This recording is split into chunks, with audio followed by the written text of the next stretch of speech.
करते हुए कहा, Sayyeshaa thank you so much. तुम्हें नहीं पता तुमने मुझे क्या दे दिया है। मैंने सोचा नहीं था कि मुझे ऐसा खाना कभी दोबारा खाने को मिलेगा।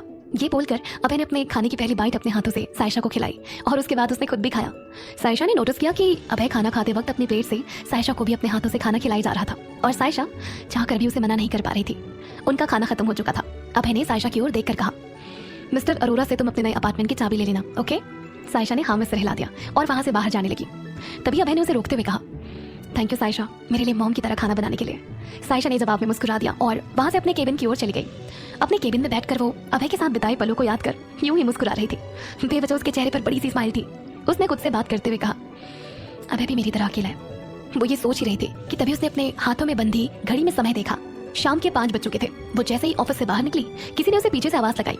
आवाज सुनकर सायशा ने जैसे ही पीछे पलट कर देखा, उसका मुंह हैरानी से खुला रह गया था। कौन था वो शख्स जिसे देखकर सायशा हैरान रह गई थी? क्या होगा आगे जानने के लिए सुनते रहिए पॉकेट एफएम। से खुला का खुला रह गया। उसने हर्ष को देखकर कहा, तुम यहाँ? हर्ष ने अपने कंधे उचकाकर रिप्लाई किया, हाँ, मैं यहाँ कुछ इंपॉर्टेंट मीटिंग खत्म करके लौट रहा था कि तभी तुम पर मेरी नजर पड़ी। फिर कुछ सोचकर उसने कहा, लेकिन तुम यहाँ क्या कर रही हो? सायशा उसकी गाड़ी के करीब पहुंच गई और उसने कहा, बहुत बड़ी खुशखबरी है, लेकिन मैं ऐसे नहीं सुनाने वाली। चलो हम हमारे फेवरेट रेस्टोरेंट चलते हैं। हर्ष ने अपनी आईब्रोज खाकर कहा, अच्छा ऐसी बात है तो फिर चलो। सायशा छोटे बच्चों की तरह चहक कर हर्ष की गाड़ी में आकर बैठ गई और वो दोनों वहां से होटल सिल्वर ओक के लिए निकल पड़े। हर्ष गाड़ी ड्राइव कर रहा था। इस बीच उसने सायशा की ओर देखकर कहा, ऐसी क्या बात है जो आज मेरी बहन इतनी खुश है? सायशा ने अपने दोनों हाथ बांध लिए और कहा, मैंने कहा ना, मैं ऐसे नहीं बताने वाली। ये बोलकर हर्ष को देखकर वो स्माइल करने लगी। हर्ष ने भी उसके जिद के आगे घुटने टेक दिए और कहा, अच्छा ठीक है बाबा, आज तक तुझसे किसी बात में मैं जीता हूँ जो आज जीत पाऊंगा। शाम के 7 बज चुके थे। उनकी गाड़ी होटल सिल्वर ओक के सामने आकर रुकी। अपनी कार वैलेट पार्किंग में देकर हर्ष सायशा के साथ होटल के अंदर पहुंचा और वो दोनों अपनी फेवरेट कॉर्नर वाली टेबल पर बैठ गए। हर्ष ने उसकी ओर देखकर कहा, अब मुझसे इंतजार नहीं हो रहा, आप जल्दी से खुशखबरी सुनाओ। सायशा के चेहरे पर बड़ी सी स्माइल थी और उसकी आंखों में वही चमक थी। उसने खुश होकर कहा, मल्टीनेशनल कंपनी में जॉब मिल गई है, वो भी सीईओ की पोस्ट के लिए। मुझे डायरेक्ट अपॉइंट किया गया है। अब तो लाइफ सेट है भाई। एक मल्टीनेशनल कंपनी का नाम सुनकर हर्ष ने अपना माथा खुजलाते हुए कहा, व्हाट? सायशा ने हाँ में सर हिला दिया। हर्ष ने उसकी ओर देखा और थोड़ा कंफ्यूज होकर कहा, लेकिन तुमने तो मुझसे कहा था कि अब तुम्हारा अभय के साथ कोई भी प्रोफेशनल रिलेशन नहीं है, फिर एक ही कंपनी में जॉब कैसे? सायशा ने स्माइल करते हुए कहा, दरअसल वहाँ वैकेंसी निकली थी और अभय ने मुझे डायरेक्ट अपॉइंट किया है। हर्ष को उसकी बात सुनकर कोई खास खुशी नहीं हुई। उसने कुछ सोचकर कहा, लेकिन तुम्हें तो लेक्चरर बनना था, फिर तुम कंपनी की सीईओ कैसे बन गई? सायशा ने अपनी आंखें गोल घुमाकर कहा, दरअसल यूनिवर्सिटी में मिसेस सक्सेना मुझे नापसंद करती है और मेरे लिए हमेशा कोई ना कोई मुश्किल खड़ी करती रहती है, इसलिए मैंने अपना डिसीजन चेंज कर दिया। और वैसे भी एक ही मल्टीनेशनल में जॉब मिलना अपने आप में बहुत बड़ी अपॉर्चुनिटी है। हर्ष ने कोई जवाब नहीं दिया। उसने उसकी ओर देखकर कहा, ठीक है, ये तुम्हारा पर्सनल मैटर है, इसीलिए मैं बीच में नहीं बोलूंगा। हम अपना खाना ऑर्डर करते हैं। ये बोलकर हर्ष ने पास खड़े वेटर को आने का इशारा किया और सायशा ने मेनू पढ़कर खाने का ऑर्डर दे दिया। उन दोनों की बातचीत चली रही थी कि तभी अचानक वहां हर्ष की मॉम मिसेस अहलुवालिया पहुंचे। उनके साथ राशि भी मौजूद थी। मिसेस अहलुवालिया को देखकर हर्ष पल भर के लिए थोड़ा घबरा गया। सायशा भी उन्हें वहां देखकर कोई खास खुश नहीं हुई। मिसेस अहलुवालिया ने हर्ष को नाराजगी से देखकर कहा, तुम्हारी हिम्मत कैसे हुई इस लड़की के साथ यहाँ आने की? ये बात उन्होंने काफी जोर से कही थी, इसीलिए हर्ष के टेबल के पास बैठे लोग उसकी ओर देखने लगे। हर्ष अपनी चेयर से उठकर खड़ा हुआ और अपनी मॉम को समझाते हुए उसने कहा, mom please try to understand, after all we all are family. Rashi ने गुस्से से दांत पीसते हुए कहा, भैया ये हमारी फैमिली मेंबर नहीं है। हर्ष ने उसे गुस्से से देखकर कहा, राशि प्लीज। मिसेस अहलुवालिया ने नाराज होकर कहा, राशि बिल्कुल ठीक कह रही है, इस लड़की से हमारी कोई संबंध नहीं है। सायशा चुपचाप बैठकर उनकी बातें सुन रही थी।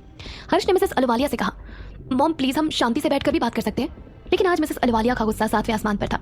उन्होंने नाराज होकर कहा, इस लड़की की माँ ने मुझसे मेरा पति छीनने की कोशिश की और ये लड़की अपनी मीठी मीठी बातों से बहला फुसला कर तुम्हें भी हमसे दूर कर रही है। सायशा ने सपाट लहजे में कहा, प्लीज मॉम, आप मेरी मॉम को बीच में मत लाइए। राशि ने नाराज होकर कहा, क्यों ना लाए तुम्हारी मॉम को बीच में? उनकी वजह से ही तो आज तुम मेरे भोले भाले भाई को हमसे दूर करने की कोशिश कर रही हो। वो तो कोइंसिडेंटली हम इसी होटल पर डिनर करने आए थे तो तुम पर नजर पड़ गई, वरना हमें तो पता भी नहीं चलता कि आजकल भाई अपनी फैमिली से ज्यादा बाहरी लोगों के साथ रहता है। हर्ष ने नाराज होकर कहा, राशि प्लीज कुछ कहने से पहले 2 बार सोच लिया करो। मिसेस अहलुवालिया ने हर्ष को डांटते हुए कहा, क्या गलत कहा राशि ने? सही तो कह रही है, आखिर ये एक रखेल की बेटी है। अपनी माँ के खिलाफ ये बात सुनकर सायशा गुस्से से उठ खड़ी हो गई और उसने मिसेस अहलुवालिया को देखकर कहा, मेरी मॉम से आपके पति ने शादी की थी। हर्ष सायशा को गुस्से में देखकर उसे समझाने की कोशिश कर रहा था। मिसेस अहलुवालिया ने मुंह बनाकर कहा, कैसी शादी? उनका कोई लीगल मैरिज सर्टिफिकेट है तुम्हारे पास? मिस्टर रंजन अहलुवालिया की लीगल वाइफ मैं हूँ। तुम्हारी माँ सिर्फ एक रखेल थी जिसे मेरे पति ने कभी अपनी फैमिली और दोस्तों तक से नहीं मिलवाया था। सायशा ने नाराज होकर कहा, अगर आपने एक भी लफ्ज मेरी माँ के खिलाफ कहा तो? राशि उसके करीब आई और दांत पीसकर गुस्से में बोली, तो क्या करेगी तू? बोल क्या करेगी? मामला बढ़ता देख हर्ष राशि और मिसेस अहलुवालिया को वहां से दूर ले जाने की कोशिश करने लगा। इस वक्त सायशा का खून गुस्से से खौल रहा था। हर्ष ने मिसेस अहलुवालिया को समझाते हुए कहा, मॉम प्लीज आप तो बचकानी हरकत छोड़ दीजिए, वो सौतेली ही सही बहन है मेरी और हमारे अलावा इस दुनिया में उसका कोई नहीं है। राशि ने तुरंत चीख कर कहा, कैसे कोई नहीं है? क्या हमें नहीं पता ये अभय खन्ना के साथ गुलछर्रे उड़ाती घूम रही है? सायशा गुस्से से राशि को देख रही थी। हर्ष ने राशि की बात बीच में काटते हुए कहा, राशि ऐसा कुछ भी नहीं है जैसा तुम समझ रही हो। अभय खन्ना से उसके प्रोफेशनल रिलेशन है। राशि ने अपनी आंखें गोल घुमाकर कहा, भाई प्लीज, अभय खन्ना के साथ इसका क्या रिश्ता है? मैंने अपनी आंखों से देखा है। ये दोनों किस तरह से बीच रास्ते में एक दूसरे की बाहों में बाहें डाले खड़े हुए थे। हर्ष ने राशि को डांटते हुए कहा, राशि प्लीज अब चुप हो जाओ। मिसेस अहलुवालिया ने हर्ष की ओर देखकर कहा, अगर सचमुच ये तुझे अपना बड़ा भाई मानती है तो क्या ये हमारी एक शर्त मानेगी? उनकी बात सायशा तक पहुंच रही थी। कुछ सोचकर हर्ष ने कहा, कैसी शर्त मॉम? मिसेस अहलुवालिया ने कहा, इसे पब्लिकली अभय खन्ना के साथ अपने सारे रिश्ते को झुठलाकर हमारे फैमिली फ्रेंड के इकलौते बेटे कार्तिक के साथ शादी करनी होगी। अगर ये लड़की ऐसा करने के लिए राजी हो जाती है तो मुझे इसके साथ रिश्ता रखने में कोई दिक्कत नहीं होगी। हर्ष अपनी मॉम की बात सुनकर कुछ सोचने लगा, लेकिन तब तक सायशा ने नाराज होकर कहा, I am sorry Mrs Ahluwalia, लेकिन मुझे आपके फैमिली फ्रेंड के बेटे में कोई दिलचस्पी नहीं है। ये बोलकर वो होटल से बाहर निकलने लगी। हर्ष उसके पीछे भागकर बाहर निकला और उसे समझाते हुए बोला, सायशा मेरी बात तो सुनो। सायशा ने पीछे पलट कर कहा, अब सुनने के लिए बाकी क्या रह गया है? हर्ष ने उसका हाथ पकड़ लिया और कहा, कार्तिक को मैं बचपन से जानता हूँ, बहुत अच्छा लड़का है वो, तुम्हें बहुत खुश रखेगा। अगर मॉम तुम्हारी शादी उससे करवाना चाहती है तो हाँ कहने में क्या हर्ष है? और तुमने ही तो कहा था कि अभय खन्ना से तुम्हारा कोई रिश्ता नहीं है। सायशा ने हर्ष की ओर देखकर कहा, अभय खन्ना के साथ मेरा कोई रिश्ता नहीं है, इसका ये मतलब नहीं है कि मैं आपकी मॉम की पसंद से शादी कर लूँ। ये बोलकर वो गुस्से से वहां से निकल गई और हर्ष उसे जाते देखता रहा। सायशा मिसेस अहलुवालिया की बात सुनकर बहुत हर्ट हुई थी। उस वक्त उसे समझ में नहीं आ रहा था कि वो कहाँ जाए। उसने कैब बुक की और वहां से निकल पड़ी। उसकी आंखों से आंसू थमने का नाम नहीं ले रहे थे।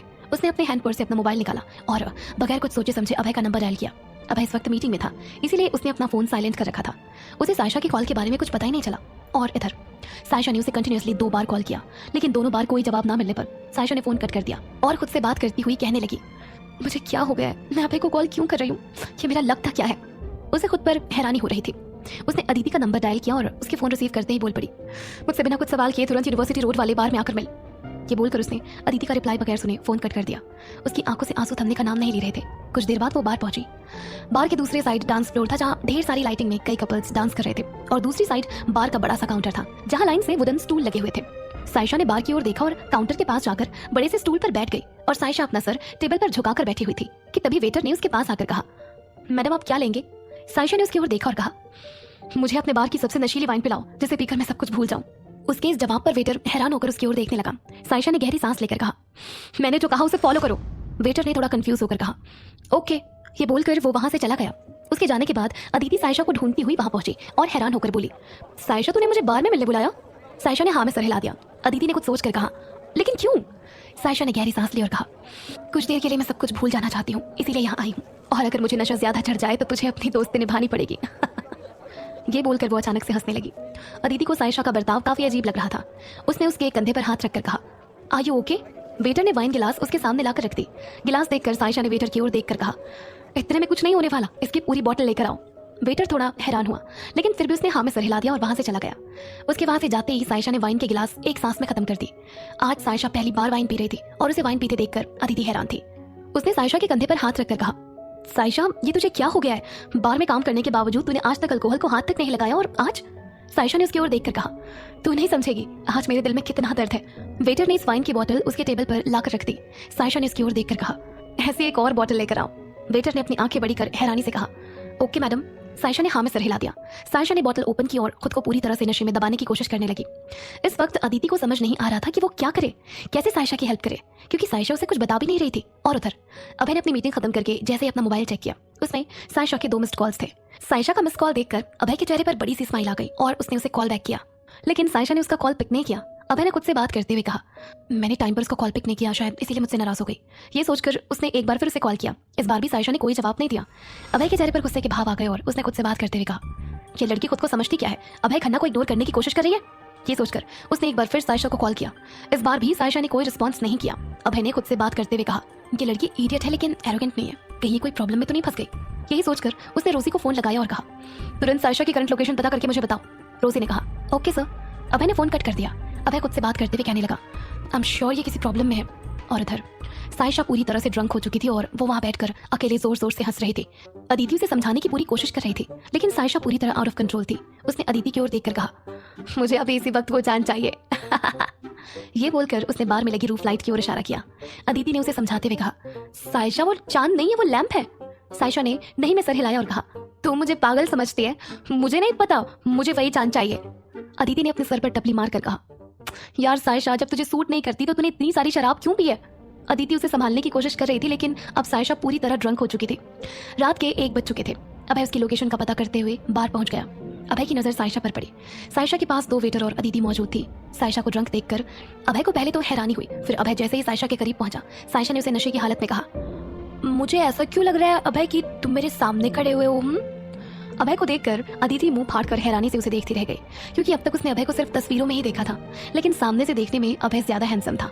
अदिति को यकीन नहीं हो रहा था कि अभय खन्ना उसके सामने मौजूद है, और सायशा को इस तरह अभय से बात करते देख अदिति ने सायशा को चुटकी काटते हुए कहा, तू पागल हो गई है क्या, या तेरा दिमाग खराब हो गया है? ये सचमुच अभय खन्ना है? सायशा जोर से हंसते हुए बोली, मुझे पता है वो अभय है। ये बोलकर सायशा ने अदिति के करीब जाकर कहा, तुझे अभय का सीक्रेट बताऊं जो किसी को भी नहीं पता? अदिति को कुछ समझ नहीं आ रहा था कि चल क्या रहा है। अभय ने खुद से बात करते हुए कहा, ये बेवकूफ क्या कहने वाली है? अब क्या करेगा अभय? आगे क्या होगा जानने के लिए सुनते रहिए पॉकेट एफएम। सायशा और अदिति एक साथ बार में मौजूद थे। अभय वहां पहुंच चुका था और वो सायशा को ड्रंक देखकर हैरान था। सायशा ने अदिति की ओर देखकर हंसते हुए कहा, मैं तुम्हें अभय खन्ना के बारे में ऐसी बात बताने वाली हूँ कि तुम क्या कोई भी नहीं जानता होगा। ये बोलकर वो हंसने लगी। अभय उसके करीब गया और बोला, सायशा बकवास बंद करो और मेरे साथ घर चलो। सायशा